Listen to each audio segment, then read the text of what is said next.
Yeah. That's awesome. Hello, AC3. We just got intro. We're airborne.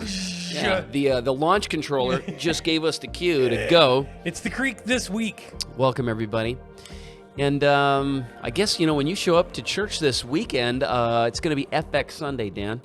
So does that mean like we're going to have some special effects or something? Yes, we're going to have special effects provided by families. Because that's what That's what FX means. So it's not like a Steven Spielberg kind of a Sunday. Well, you never know. Probably not. But green screen. Yeah, nothing like monsters or anything. Okay, so FX stands for family experience. Experience, right? Yeah, nice. That's what it stands for. Let me feed you. I've had your line there. Had a long week. So yeah, this is pretty cool actually. Fifth Sunday is kind of a bit of a thing we're getting rolling because we've been doing it all summer, having the kids in the room, but this is specifically going to be a worship experience that includes the whole family. Yeah.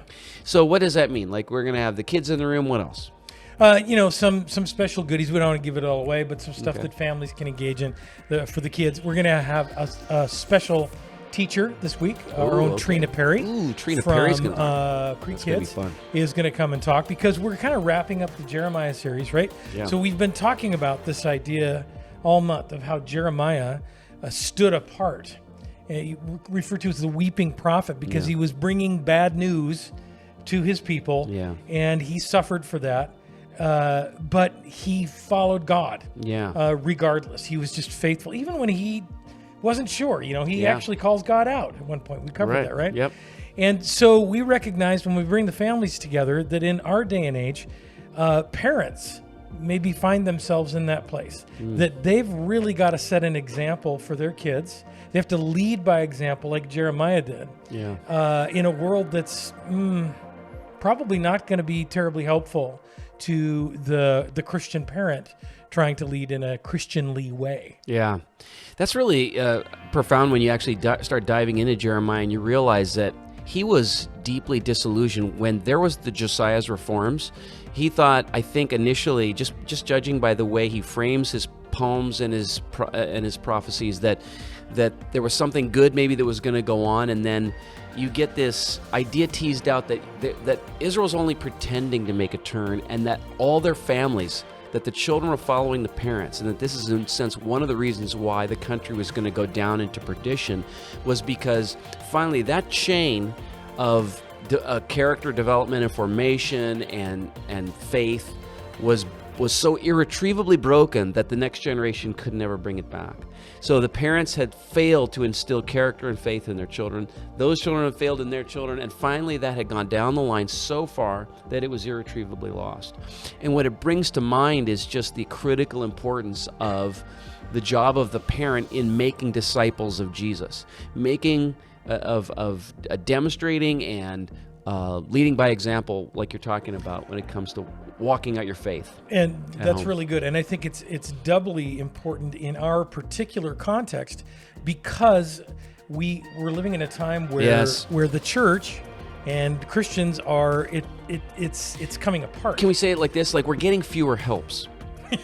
Right? Like we're getting so there was a time, and I think I've lived through that time when my parents or my parents' parents could at least roughly count on the idea that education, all the big institutions, education, government, the military, entertainment even, would roughly, if they didn't abide by or embrace Christian values, respected it at the very least, or at least didn't oppose it. Didn't actively drill down at the root of it. Yeah, exactly. It was not in direct conflict. Can you say in any objective sense that that's true anymore? I don't think we can. I don't think we're trying to be sourpusses here when we say that. Well, I think there's a faction that are right now that are deeply concerned that precisely that is underway.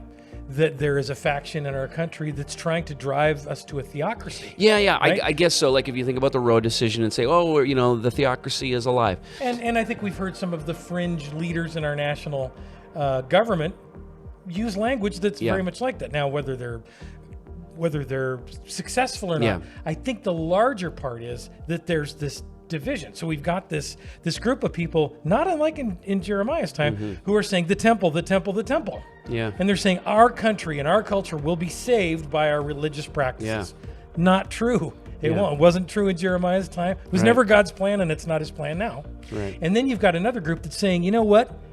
F that. No, we're going the other direction. And so now we've got parents stuck in the middle, right?